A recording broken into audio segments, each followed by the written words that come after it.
Hello అండి. అందరూ ఎలా ఉన్నారు? బాగున్నారా? నేనైతే చాలా బాగున్నానండి. ఈరోజు ట్యూస్‌డే కదా! నిన్ననే మండే అయిపోయింది. మండే ఎలాగో మేము చికెన్ తినలేమనేసి మార్నింగే ఈరోజు ఇంక చికెన్ తినాలనిపిస్తే మా ఆయన్ని మార్కెట్‌కి పంపించి చికెన్ అయితే తెప్పించేసానండి. బ్యాచిలర్ చికెన్ చాలా అంటే చాలా సింపుల్ ప్రాసెస్ అండి. ఏం లేదు. స్కిన్‌లెస్ చికెన్ అయితే బాగుంటుంది. ఇది చికెన్ వేపుడుకి మామూలుగా గ్రేవీ కాకుండా మామూలుగా పప్పు అలా చేసుకుంటాం కదా! కాంబినేషన్ చాలా బాగుంటుంది. ఇది పప్పులోకి మామూలు కబాబ్ టైపు పొడి పొడిగా ఉన్నట్టు ఉంటుంది. ఒక 1 కిలో వరకు అయితే చికెన్ తీసుకున్నాను. చాలా భలే ఉన్నాయి ముక్కలైతేనా. అండ్ అందులోకి వచ్చేసి కొద్దిగా సాల్ట్ వేసుకొని వాటర్ వేసుకొని బాగా కలుపుకున్నాను. ఒక 2-3 టైమ్స్ వరకు.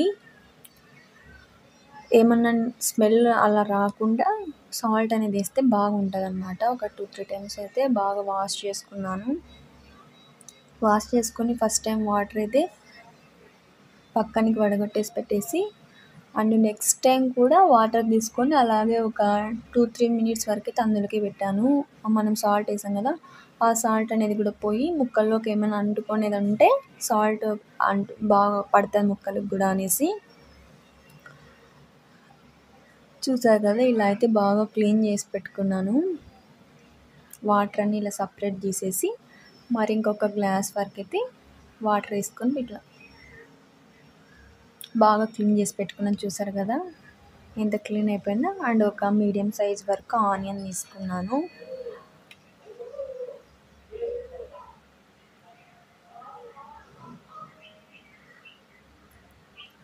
ఆనియన్ ఇలా హాఫ్ కట్ చేసుకొని పెట్టేసుకున్నాను. వినాయక చవితికి అస్సలకి ఎక్కడ చూడు ఫీవరు, దగ్గు, కోల్డ్, కాఫ్ అనేవి ఇవే సరిపోయినాయండి. ఇంట్లో చిన్న పిల్లల నుంచి పెద్దల వరకు మాకైతే జ్వరాలు వచ్చి పడిసం దగ్గు ఎక్కువైపోయి నోర్లన్నీ చెడిపోయినాయి. అందుకే చికెన్ తినాలా అనిపించేసింది బాగా టేస్టీగా. అండ్ ఎప్పుడూ ఒకే రకంగా ఏం చేయాలి అనేసి ఇలాగా ఫ్రై అయితే చేసుకున్నాను. చాలా అంటే చాలా బాగా వచ్చింది టేస్ట్ అయితే. మీరు కూడా ఇది తప్పకుండా ట్రై చేయండి. చాలా సింపుల్, ఏం లేనప్పుడు ఆ మసాలా ప్రాసెస్ కంటే ఇది చాలా బెటరు అండ్ ఈజీగా తొందరగా కూడా అయిపోతుంది. అలా టక్కుమని చేసి అలా టక్కుమని తినేసేయచ్చు, అంత బాగుంటుంది. చూసారు కదా! కొద్దిగా ఆయిల్ తీసుకున్నాను అండ్ ఆనియన్స్ వేసి బాగా బ్రౌన్ కలర్ వచ్చే వరకు పెట్టుకున్నాను. అండ్ అందులోకి కొద్దిగా అల్లం వెల్లుల్లి పేస్ట్, సాల్ట్, కొద్దిగా పసుపు, కారం పొడి అండ్ చికెన్ మసాలా పొడి అండ్ కొద్దిగా కొత్తిమీర ఇలా వాటర్లో నుంచి చికెన్ తీసేసుకొని ఇలా పెనంలోకి వేసుకున్నాను. బాగా ఆయిల్ అంతా ముక్కలు పట్టేటట్టు బాగా తిప్పేసుకున్నాను.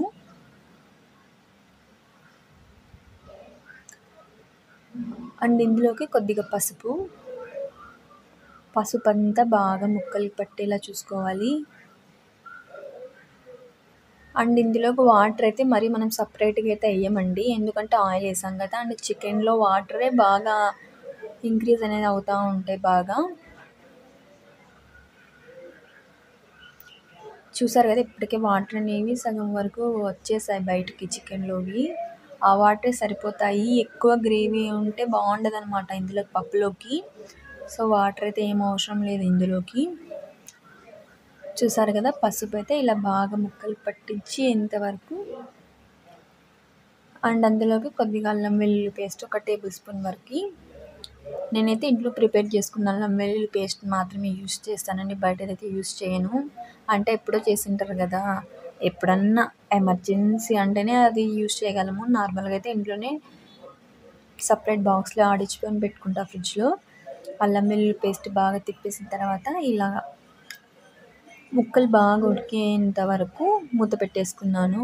మా ఆయనని కొత్తిమీర తీసుకొని రండి అంటే కొత్తిమీర అయితే తెచ్చాడు, ఫ్రెష్గా అయితే ఉంది. లోపలైతే కొద్దిగా పోయింది, మోసం చేశారంటే మార్కెట్లో వాళ్ళు. ఇంకా మరీ అది ఎత్తి పెడితే ఇంకా కొద్దిగా కూడా ఎక్కడ పోతుందో అన్నట్టు పోల్చుకొని ఇంకా అలా బాక్స్లో అయితే పెట్టేసుకున్నాను. అదే ఇంకా ఫ్రెష్గా ఉంటుంది ఫ్రిడ్జ్లో పెట్టేసి అన్నట్టు. అండ్ చూసారు కదా, ఇంకొకసారి ఇలా మూత తీసి చూస్తే వాటర్ అన్నీ చాలా వరకు రిలీజ్ అయిపోయినాయి చూసారా.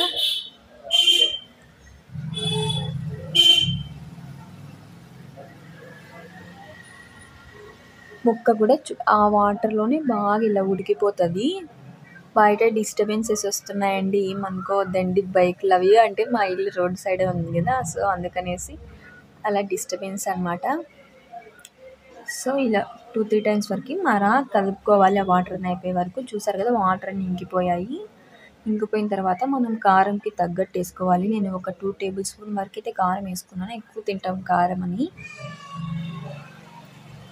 ఈ కారం అంతా బాగా ముక్కలకి పట్టించుకోవాలి.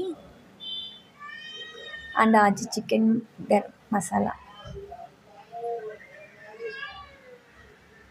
నేను స్పూన్తో వేసుకోలేదు, అలాగే వేసుకుంటున్నాను పట్లంతో. చికెన్ మసాలా పడుతుంటే అస్సలు ఆ టేస్ట్ వేరే లెవెల్ అండి. అసలుకి చూస్తుంటేనే నోట్లో నీళ్ళు అయితే భలే ఊరిపోతున్నాయి, ఎప్పుడెప్పుడు తిందామా అని ఆతృత అయిపోయింది.